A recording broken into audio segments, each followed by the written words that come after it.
Oh, hi there, team. I just thought I'd give you guys a quick rundown on shortness of breath measures. I performed this presentation in front of a live audience and it was on my Instagram. Unfortunately, I was able to capture that, so I thought I'd capture it again for those guys that were asking for the feed. This will be available as a podcast. So we'll move quickly through the slides and we'll get it done in about 30 minutes. So for those of you guys who haven't met me before, I'm a physio and an exercise physiologist, and I do a lot of breath performance training with athletes and with patients with respiratory disease. This region of specialization started for me when I was working for Cirque du Soleil in Japan, when the Fukushima incident occurred in 2011. So we got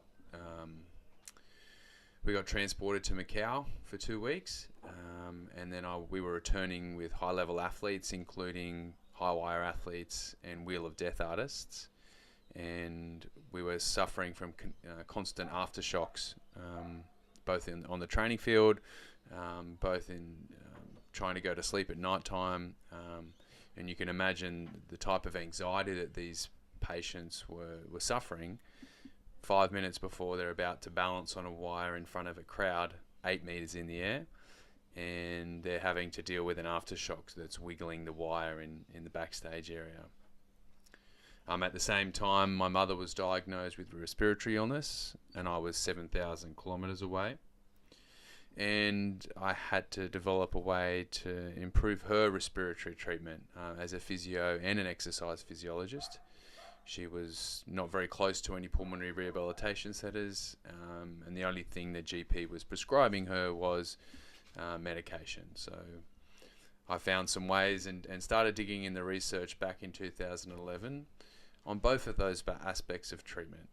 One, how to improve performance of athletes, how to manage their anxiety levels pre-performance, and what sort of routine could they build in order to improve their performance using their breath.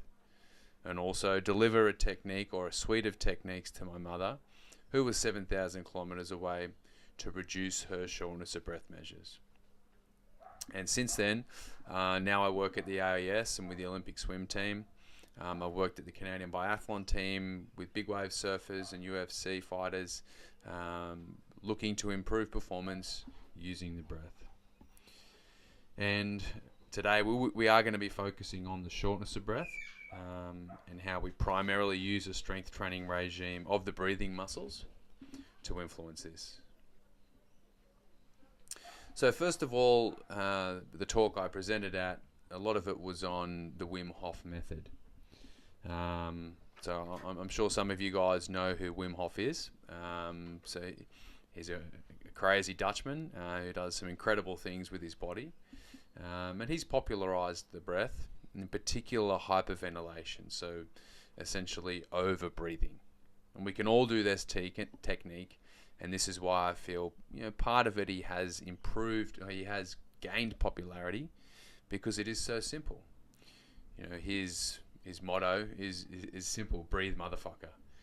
That's what he asks people to do, and that definitely generates a physiological response within the body.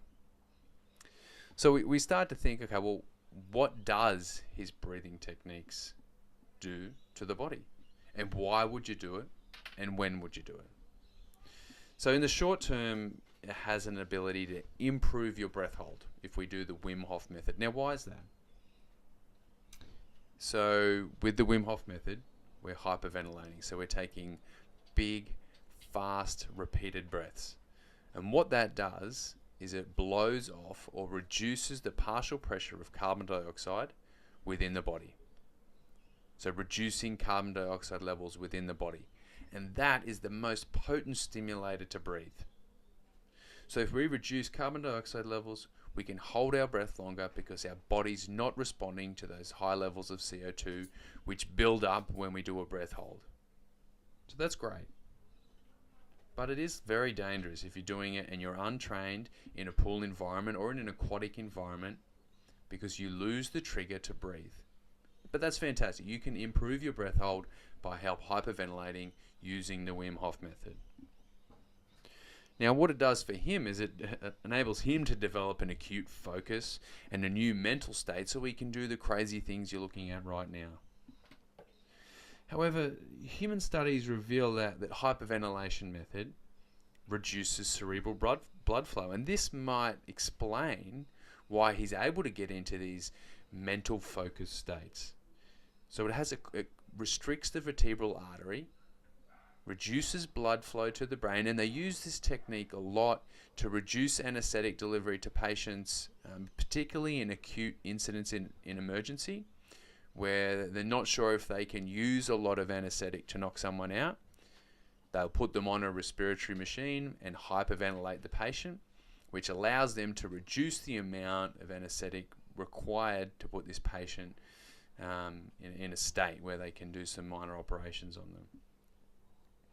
However, I think more importantly, when we're looking at the Wim Hof method, what it does and what a lot of his studies show is that by reducing the amount of carbon dioxide levels, by hyperventilating, we increase the pH in the blood. So we make the blood more alkaline. And what this does is it increases the affinity of the hemoglobin molecule to oxygen. So making it harder to offload oxygen at the level of the tissues.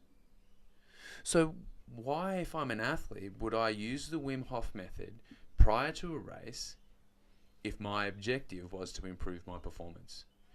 Because I know that my oxygen is going to stick to my hemoglobin much more strongly, reducing the ability of oxygen to be delivered to the muscles, which is probably a lot of the reason why these athletes are doing it. So I would question a lot, why would we use the Wim Hof method in certain states? We know the need for breathing, as we increase in our exercise. We know there's an oxygen delivery need. We can see that formula there. So the oxygen combines with a glucose molecule to give us energy. And you can see as a byproduct of that equation that we develop CO2. Now that's the CO2 that we need to blow off, or that we need to get rid of in the body. That's also needed for heat, movement, digestion, and brain activity, and the list goes on there.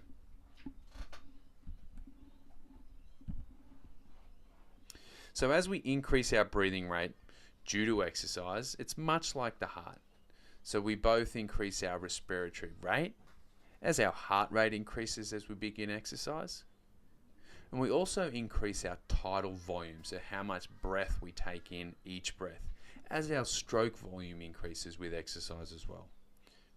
And here you'll see ventilation rates towards maximum, well over 110 litres per minute, well over 45 breaths per minute. And those tidal volumes are pretty spot on, between 3.5 to 6 litres per breath.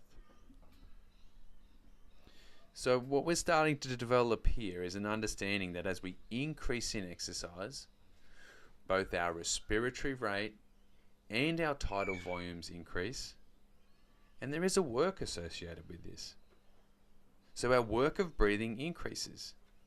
And this is the fundamental change that I see with using Fletcher techniques. So I want to always try and reduce the work of breathing. And there's a number of different ways that we do that we'll discuss. We can use strength, we can improve technique, and there's, like I said, a number of ways that we can change the work of breathing to improve our performance.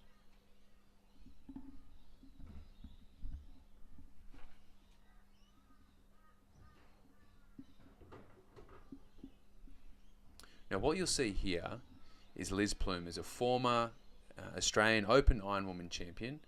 Now look at her sternocleidomastoid muscle contracting really hard to lift the rib cage. Lots of upper chest movement. I would say that this is an inefficient breathing pattern. I worked with Cam McAvoy here to hold his breath for a 50-meter freestyle. Each breath he takes is required some energy, and that reduces his performance, particularly in the sprint level format. So both Liz Plumers, we tried to change her technique and we improved the strength of her diaphragm to reduce the work of breathing. And we trained Cam McAvoy to take less breaths during his swimming freestyle event to reduce the work of breathing and improve performance. So, what is the stimulus to breathe? As we've been listening to me ramble on for the last few minutes, we've all been breathing. What actually is driving that? Well, as we're sitting here, we don't really know what the stimulus to breathe is below submaximal exercise. We know there's some information coming from the muscles.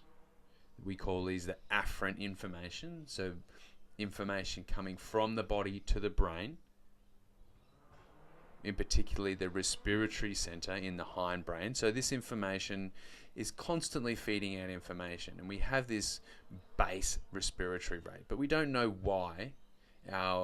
Let's say we stand up and walk to the fridge. We don't know why our respiratory rate increases.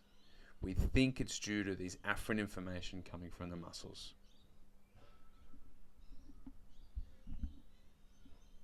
So what happens at light exercise? Well, we know this information from the muscles tells the respiratory center in the brain, hey, look, we're starting to move now. We're going to have to increase our respiratory rate and our tidal volume. We know that the metabo reflex in the muscle cells, so as our muscles start to produce waste products, these metabo receptors increase their afferent information, sending information to the brain to say, okay, we're going to need to increase our energy levels now, so let's start breathing a little more. We're going to have to be starting getting rid of this metabolic build-up, this CO2 level, so let's start increase our breathing a little more. And we also note as we start to take breaths in, there's receptors in our chest wall that notice how much air we've got in our body. Now you might do a little experiment soon where try and hold your breath, take a big breath in, hold your breath, and see how long you can hold your breath for. And I bet you it's much longer than if you blow all the air out and try and you hold your breath with no air in them. And this has a lot to do with having this stimulus from the chest wall receptors. These receptors stimulate the brain saying, hey, we've got enough air in here, we're okay. But when we blow all the air out, these receptors reduce their firing rate, and then we end up with an increased level of shortness of breath.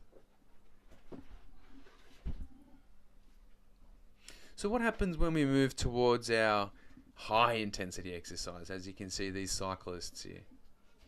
So as energy production levels shift towards an anaerobic capacity, our CO2 levels start to build up in the blood. And this is the strong stimulus to breathe.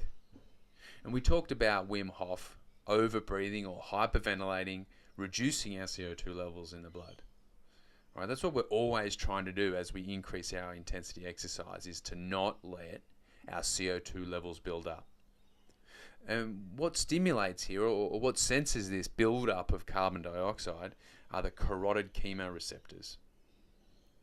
So they're carotid bodies located in the aortic arch, really close to the heart, that sense this reduction in pH or increase in CO2 within the bloodstream.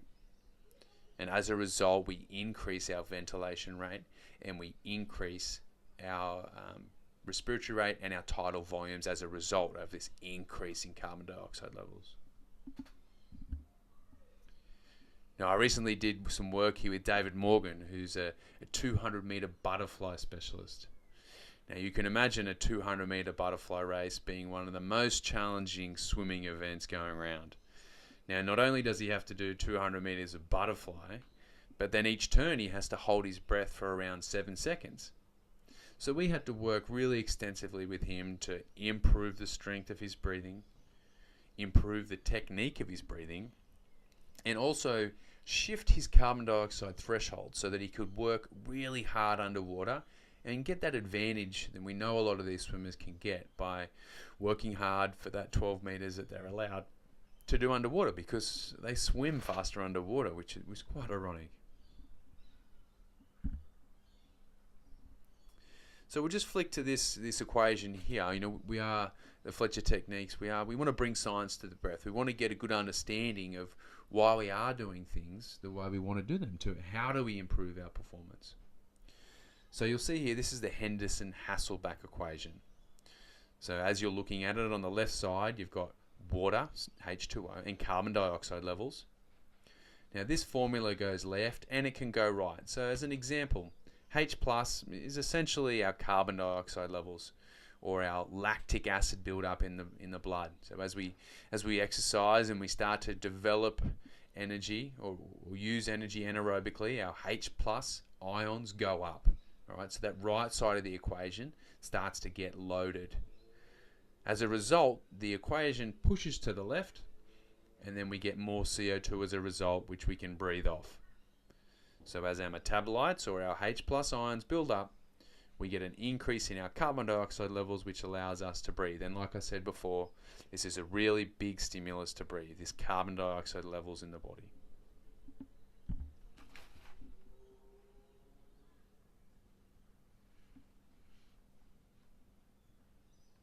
I actually heard about it through my strength and conditioning coach at the AAS, so we've been doing some work over there, and saw an opportunity. Obviously with swimming, breathing is one of the most important aspects of what we do, so it seemed like a good idea just to try and help with a performance shift that was required to see myself improve and my performance improved, and really pleased with the results.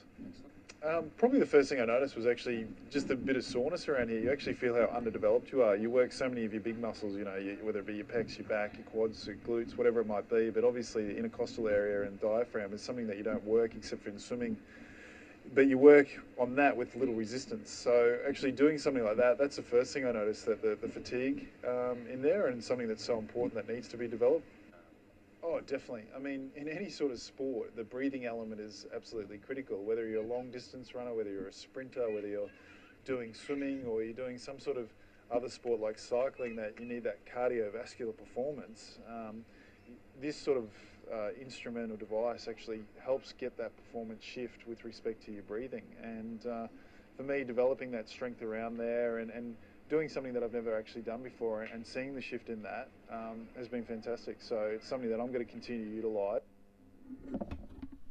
So just listening to Grant Hackett, who was one of my first patients working in the swimming field, working on his Rio campaign, and he's obviously done a lot of different training mechanisms, and he found improving the strength of his diaphragm and respiratory muscles definitely saw a shift in his performance. So that was some time ago, and working with a lot of swimmers since then, we've developed some excellent techniques to improve the swimming performance, as well as a number of other sports. So let's dive into shortness of breath levels now. So what is actually going on? So shortness of breath levels here, there is subjective experience, and that's one of the key things with the shortness of breath, is everyone feels it different. And I've got a quote here from one of the respiratory physiology pioneers, which says, "It might be profitable to compare the symptoms of shortness of breath with the symptoms of pain. Along with thirst, nausea, hunger, these are all subjective experiences that can be difficult to assess." One of the other important things that we see here is that shortness of breath measures are really influenced by a number of other factors as well, such as the environment, such as the inspiratory muscle strength, which is what we train, and the feedback from the body. And I mentioned before the difference in the ability to hold your breath with a full breath of air in versus having no air in the lungs. So that's the feedback from the body shifting your perception of shortness of breath. So we're going to be having a look now at the afferent versus efferent information, so that feedback coming back from the body, and what we have outgoing as well. And I think that one of the best ways to bring this up is, for me, is when I go for a run. I live on the Gold Coast, and I go for a run around Burleigh Hill. That's quite a steep hill. Now, if I wear my earphones and I don't listen to my breathing, the run's challenging, but I seem to get to the top quite easy. But sometimes I forget my earphones, and for some reason the run seems much more challenging when I get to the top.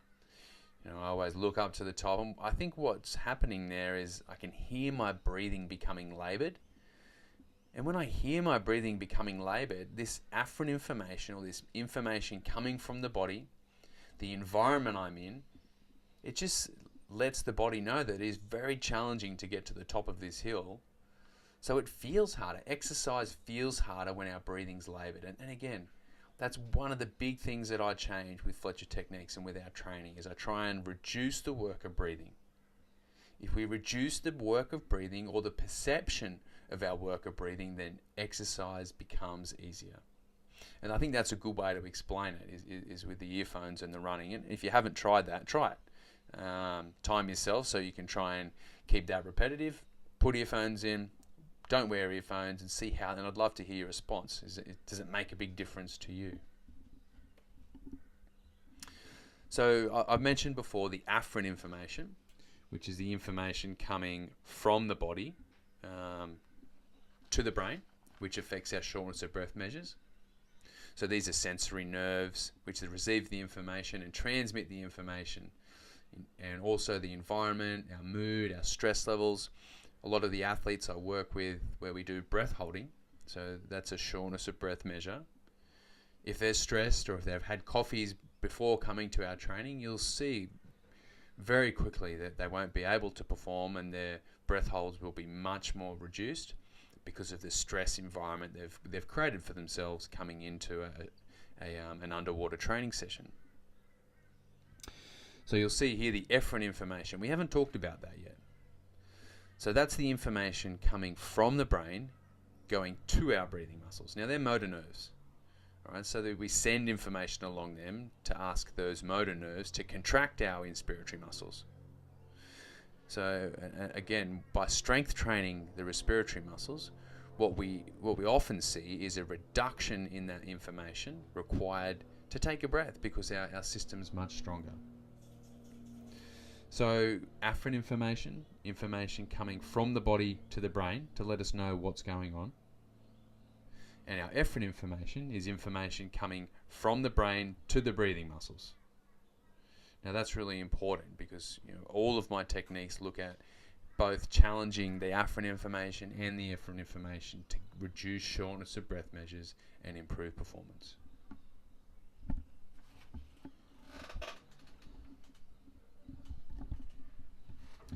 Now what you'll see here, it's very challenging to see, but I'm working with a singer in a band and I'm looking at improving his inspiratory volumes.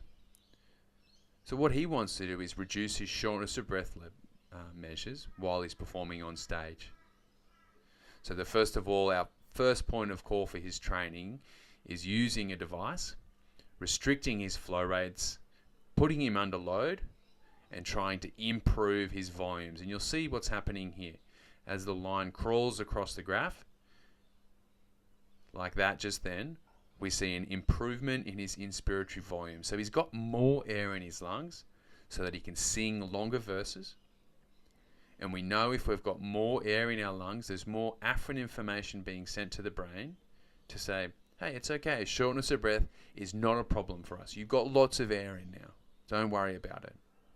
So this is our first point of call for a lot of our athletes, whether they're a singer, whether they're a swimmer, or any other type of athlete. This is our first point of call when we're working with athletes, is improving their technique and their inspiratory volumes.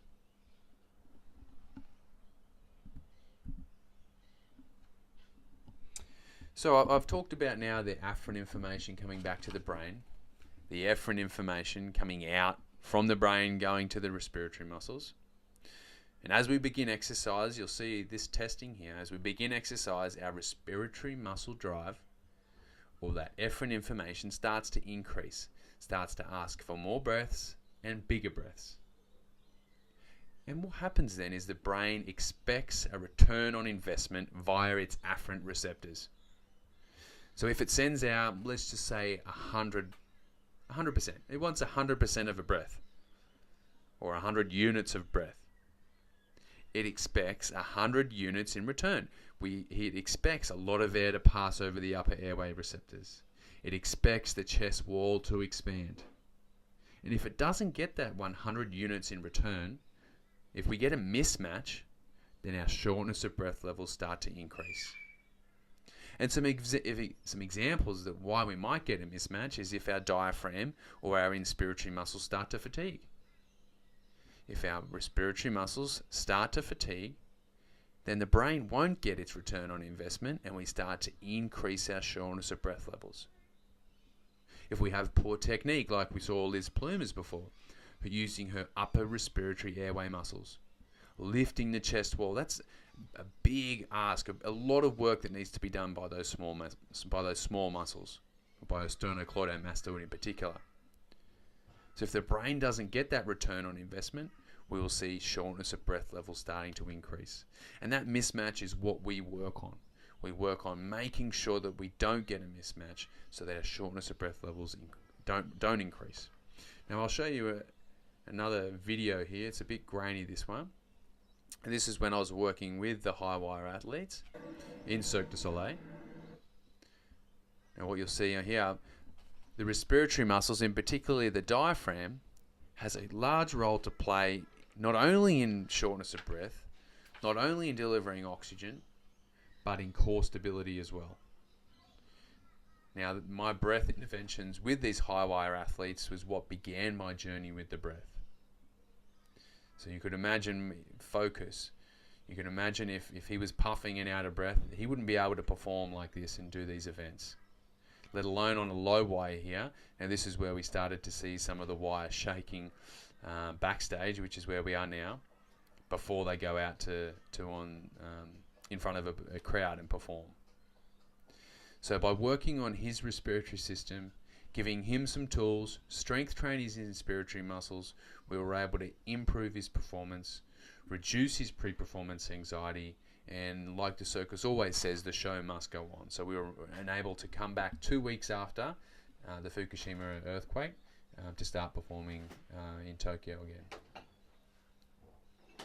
So in summary, the respiratory system is very complex. What I tell a lot of my patients is, as we've been listening to my talk, our heart rate has been working, our heart's been working, it's autonomic, it's just happening and we don't have any control over it, as our breathing is as well. However, we have voluntary control of our respiratory system, and that's our gateway, or that's our tool to get into the autonomic nervous system, is because we have this control over our respiratory system, we can influence things like our mood, our performance. And these shortness of breath measures that we've been discussing is affected by various receptors, and the techniques that I use taps into all of those receptors, reducing shortness of breath measures and making exercise easier. So we are using science to hack the body. And some of the ways we do that is using strength training. By improving the strength of inspiratory muscles, we reduce that efferent load, or that load from the brain to the breathing muscles, which enables us to less likely to have a mismatch. We do technique training. So as you saw Liz Plumer's using her upper respiratory muscles, we started to shift that towards a diaphragmatic breathing pattern, increasing that afferent feedback so we start to get that satisfaction and mismatch, reducing that mismatch. Working with Cam McAvoy, we started to do CO2 tolerance training sessions, resetting his thermostat so that when he can do his 50-meter free underwater, he doesn't have to breathe. He doesn't even think about breathing. That's not even something that comes into his mind. He's just going flat out. And also working with David Morgan for the 200-meter butterfly. 3 turns, it starts to hurt that last turn. So he's got to hold his breath for that 7 seconds. The body desperately needing to take a breath, but resetting that thermostat reduces that feeling of shortness of breath feeling that we don't want to overtake his system, particularly during a 200-meter race. And my journey started with mood and arousal and pre-performance anxiety. So how do we influence athletes' mood, their arousal or their pre-performance anxiety levels using the breath? There's some really niche techniques there that I can use, not only to test to see where an athlete is, but also some tools to affect that. So here's some references as well, just regarding what we've been talking about today. And if anyone wants to contact me, you've got my website and my details there. And we're going to be talking about in coming weeks, or in about a month's time, I'm heading overseas soon. We're going to be talking about the respiratory metabo reflex, or the thief, which is another way that we can improve performance by training the breath. So thanks very much.